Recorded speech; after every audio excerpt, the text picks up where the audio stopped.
Uh, how's everyone, first and foremost?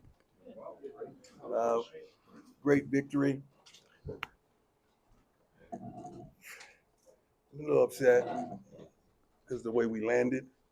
I like to land a little cleaner, a little more smoother. We had a really good game going until the end with all the penalties. I don't like that. I just we're better than that. We're better than that. We have more structure that we're more structured than that. We have more discipline than that. And just back and forth with the substitution. I'm gonna take responsibility to that, but I promise you, you shouldn't see that again. So I'm a little disappointed in how we landed. Mata was phenomenal at the conclusion of the game, doing what he did. Like I always tell him, I don't care how high I go through the uprights, they don't give you points for that. As long as it goes through, I'm good with that. Um, Great team. They did not beat themselves. They played soundly. I mean, they wasn't going to give up. We increased the lead by margin at one point. They still didn't give in or give up. That's a testament to their coaches and their staff. Played their butts off. We had some guys fighting through pain, fighting through agony and all that, but they stayed out there and gave it their all until they couldn't do it anymore. But overall, love what we did running the football. We made a conscious effort in the beginning of the week that we were gonna run the football. Isaiah did a wonderful job. Dallas did as well. And I mean, you look at stats. Sometimes you go in at halftime and you're critical of some things. Then you say, "He's what? He's 22 for what?" Yeah, like it don't make sense because we take it for granted how good this young man is. And I would be saying that even if he wasn't my son, but he just happened to be. Travis was phenomenal. Jimmy, he's very apologetic on the taunting penalty that he got called a Jonte. We blessed him with, he wanted number one when he came here. And number one ain't something you acquire, it's something, it's given to you. It's not a number that you choose for yourself. I'm old school. So we presented that he earned it. He earned it. So I gave it to him tonight. Afterwards, going into the bye week, Draylon was tremendous as well. Mate Mark Bissett was did the doggone thing, and three inside the 20. I think three inside the 5 or the 10, something phenomenal like that. Cam Selman did his thing. Overall, good game. Just not excited about the way we landed the play. Let's go. Sorry.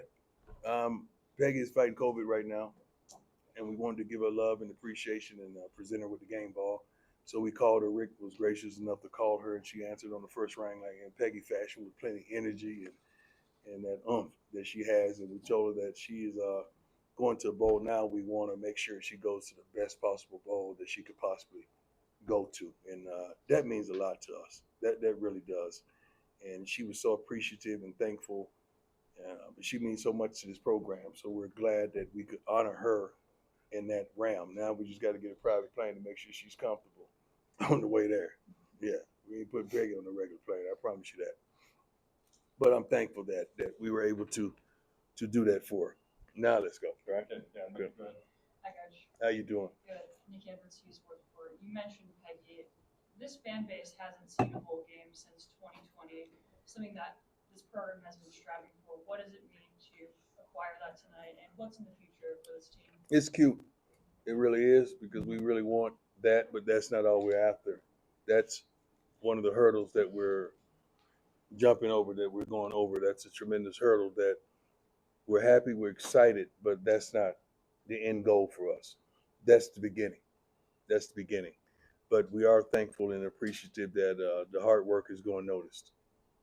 Tyler, go ahead. Hey, Coach Tyler King. How you doing, my man? I'm doing well, thank you. Just wanted to get your take on the end of the first half, how important that was. You guys get the stop and then Right. get the touchdown with 31 seconds left to take that 10-point lead going halftime. How nice was that to see your guys execute in that Well, moment? it wasn't. You're thinking about those type of things. You're thinking about the usage of your timeouts. You're thinking about scoring and knowing we're getting the ball back in the second half, and you double down on it. You get points, and you come back and you come out the first half and you score at second half and you score two. That's tremendous. We're excited with some of the things that we're doing. We really are. But some of the things we're still working, and we're still a work in progress. And we're happy about some things. We're happy about some of the players and what they're doing. I got to see the film to see what everyone truly did and clean up some of the mistakes we made, tremendous mistakes we made because we shouldn't have let that game get that close. But we got the dub. That's what counts. Ryan, go ahead. Hey, Coach, Brian Howell. Yes, sir. I have two questions for you. First off, how good is it to see Travis beat Travis again after a couple of weeks? Well, we never doubt Travis whatsoever. So him being himself is just what we expect. That's the only thing we expect. We don't expect to see anything else. And the second question is just him, but also the entire secondary. The way you guys shut down that passing game, and their receiver Xavier Henderson's really good. I think Yeah. Don't catch that. Yeah, Talk we about the secondary. yeah, but we got some good DBs too. I mean, that's not taking nothing away from them, but I think we have 3 to 4 corners that can start anywhere. So I'm really satisfied with that, and we're improving each week. But the front end complements the back end, and vice versa. I think we're striving, we're making strides to be where we want to be and to do some of the things that we want to do. Go ahead, Jack. Hey, Coach, Jack Harlow with Buffalo's Wire. Just thoughts on Shador? Had a more Shador-like night. He's 25 for 30. Yeah. 100 plus yards. What was he last week? 23-33. It was pretty good, huh? A couple picks. That's not who he is. So, but tonight was one of those nights, and I mean, shoot, that's what we expect. He's so darn good that we don't give him the credit that he deserves for some of the things that he does. He started 15 and 15 school record. Wow. See, you don't even know that stuff because you're into the game and you're coaching. You don't even think about that kind of stuff. I remember, I think he did that one time in Jackson, that he was phenomenal like that. But wow.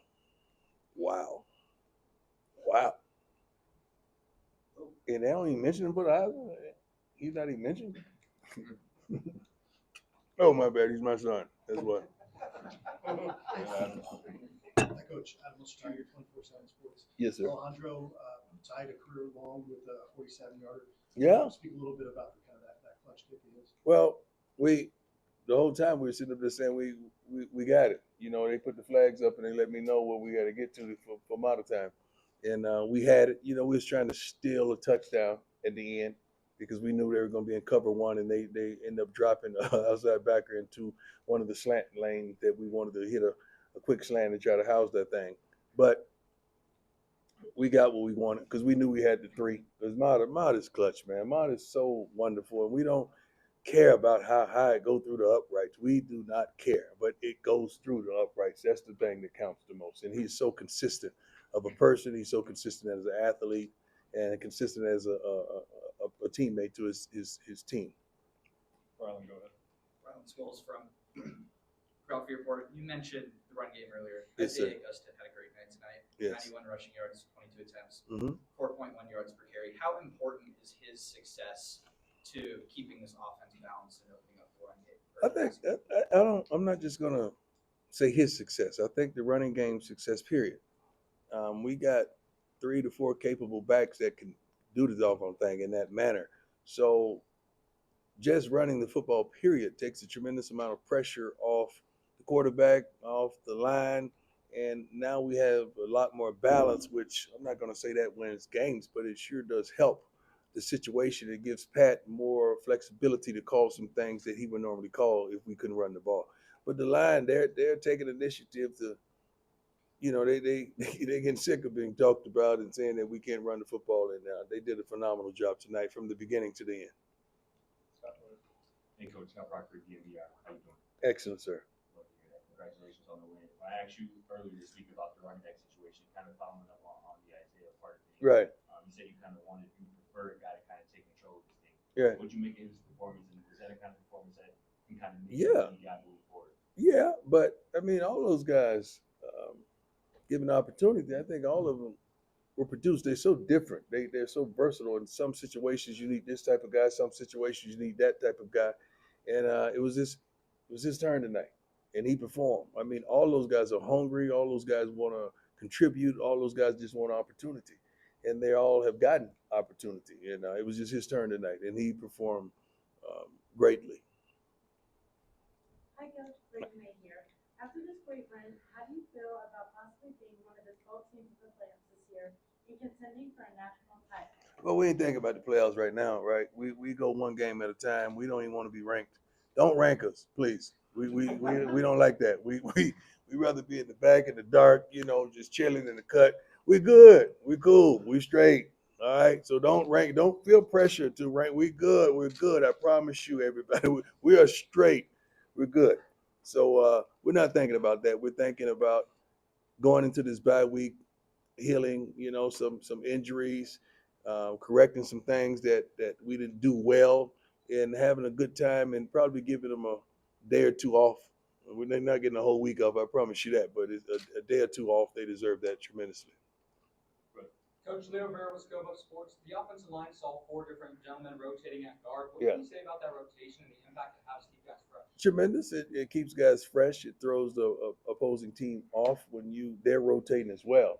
And I think people should do that more in college football because the defensive line is rotating. So having fresh linemen to rotate, they're getting playing time now. They may not dip and jump in the portal at the conclusion of the season. And it's tremendous that we have that type of depth that we can do that. Does Coach Phil take charge of those rotations? Yes. That's his line. That's his thing. And I love everything he stands for. I love the way he challenges those guys, the way he supports them, the way he shows them love. But he gets on them pretty tough. But I love everything about him. Joe, go ahead. Coach, I got to give it up to the defense. Coach Livingston, these Mhm. guys, constant pressure, constant harassment of the quarterback. Mhm. Big difference from last year. I think last year a couple of these games could have gone Sue's way with the defense like that. Could you talk a little bit about the defense? Well, let's flush. Can we flush last year? Let's flush that down the toilet, and let's not even look down there. Okay, let's just flush it and walk away.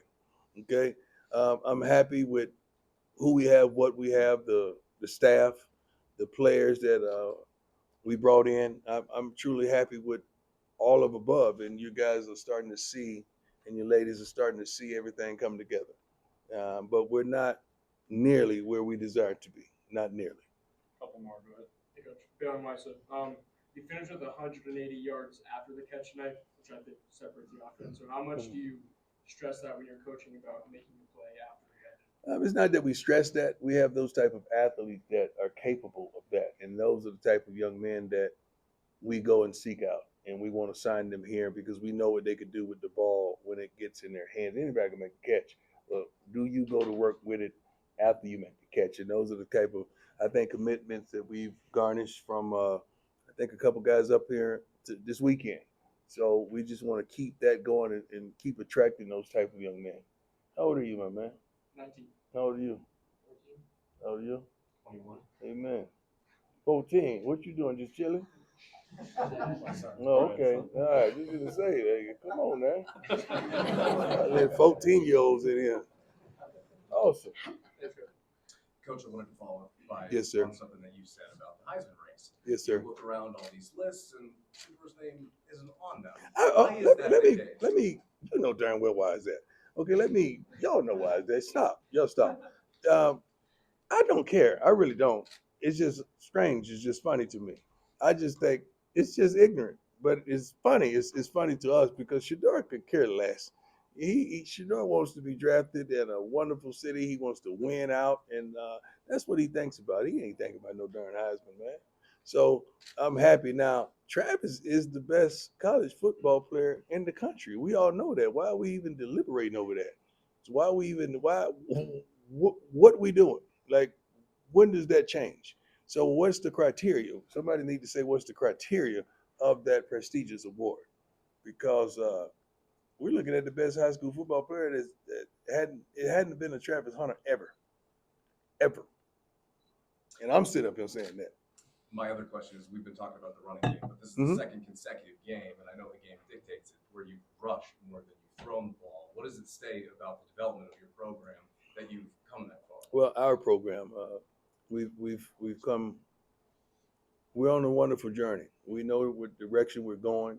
We've done this before at several different locations, all the way from youth all the way up, and this ain't nothing new to us, truly. And we're just happy that we've got an opportunity to show you what we're capable of doing. And these young men are excited as well. They love it here. They love to play football for us, and they're attracting like-minded men that they're going to love it as well. I met with several of them today, and I can't wait to see them in the buff uniform, and I can't wait to see what they bring to the table. Yeah, are we gonna do that we said we're gonna do, or that we ain't doing that tonight? What he said, he coming? Okay. Two more, go ahead, Brian. Hey, Coach, I have two quick ones for you. Okay. First off, with the play with Jimmy early in the game, Mhm. have you ever seen that before where a touchdown gets taken off for Uh, anything like that? How bad did you feel? What's a lot of things that you see here that you never seen before that we can't understand? Like that pass interference in the corner that nobody saw, right? You right? You remember that one? But we're not upset. We don't get upset with that. We just have the expectation that things are going to be different. We're not crying by any means because it's just a part of the game. It's just life. But Jimmy is the best young man that you could ever fathom. I mean, when you're building a young man for your program, receiver, you want all the attributes that Jimmy Horn has. So just getting the call back, I didn't like that because I wanted him to get the six, But he was so broken about what transpired. But we got him together and let him know we love him, we appreciate it. Just don't do that no more. But I'm proud of him.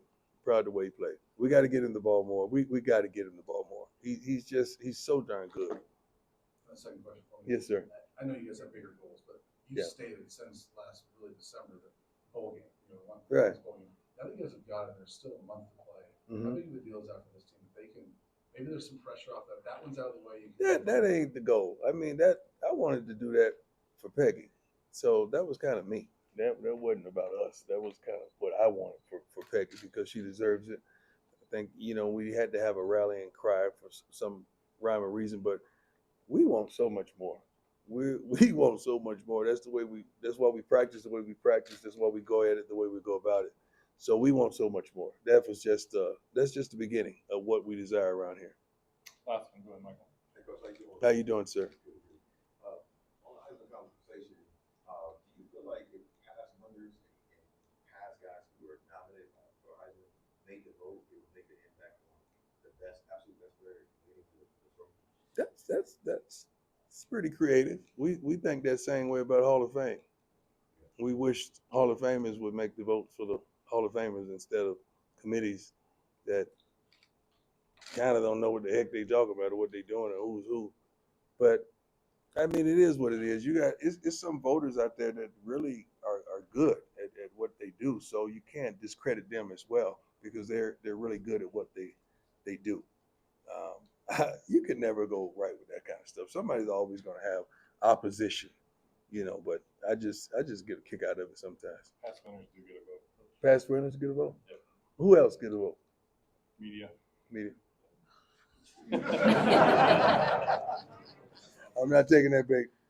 Oh, that's too easy. That was just a layup. Who won? Matter of fact, who won tonight? Did they play baseball tonight? So what is it? Oh my God! It's 2-0 LA. I don't care who wins. I just like good baseball. Was it a good game? Not as good as last night. Yeah. I didn't even see it. Oh God, I was worried about this thing that we got going on. Anybody else? We good? We got the last one. Before I get in, yes, sir. Go ahead, sir. My brother. What was your mindset today going against Cincinnati? Also, can you talk about? Take your time, my brother. You good? Let me answer one at a time. My mindset. We wanted to win. We wanted to play good, solid football, fundamentally strong. We didn't want to go in there and come out of there with a multitude of penalties because that just ruined it for you. We wanted to be balanced on every phase of our game, running the football, throwing the ball, stopping the run, defending the pass, special teams. We wanted to punt well. We knew Mott was going to do his thing as well as Mate. But one thing that we're really trying to get is that ball in the end zone on kickoffs. We're really trying to get that ball in the end zone. I think we had a couple touchbacks today, and that's tremendous for us. But we gotta get that ball in the end zone so we don't even give them opportunity. So that was the mindset. We really wanted to go out there. Home game, the best fan base ever. Matter of fact, let me say this. To whom it may concern, please don't throw bottles and things on the field. We're better than that. we're so much better than that. And the people that are doing that, you're better than that. And nobody deserves that. Somebody's gonna get hit. Somebody's gonna get hurt. Now you're going to jail, and you're gonna second guess that. Then they're gonna throw you out of school, and it's gonna be all of that. And you don't want that. We're better than that. So let's not do that by any means. We're so much better than that as a university, as young men and women in the crowd. We are so better than that. So thank you for not doing that anymore. If you hearing this message, it's critical because we are so much better than that. Yes, sir. Lincoln Road Steam Independent. So you just brought up, having to speak to the fans directly to ask them to stop throwing the trash. Are you at all worried about the precedent that might have been set last week with Texas fans going forward? I don't give a damn about no Texas fan. They ain't got nothing to do with us. But are you worried about college football, the effects that might have had on No. tonight? No. What's good for them ain't good for us. We don't. Some things you just don't tolerate. We don't tolerate certain things here. We got one of the most beautiful campuses, the beautiful city. You barely ever see trash around here. I walk campus every day. I walked this morning. So this is so beautiful, and we just can't stoop to those type of lows because it may be the popular thing at the time. We're better than that. So that's why I'm trying to stabilize that we are so much better than that. I think we got the best fan base in the country. You guys are doing a wonderful and phenomenal job. And here's my son. I'm out. Yeah, thanks, Coach. Thanks, Coach.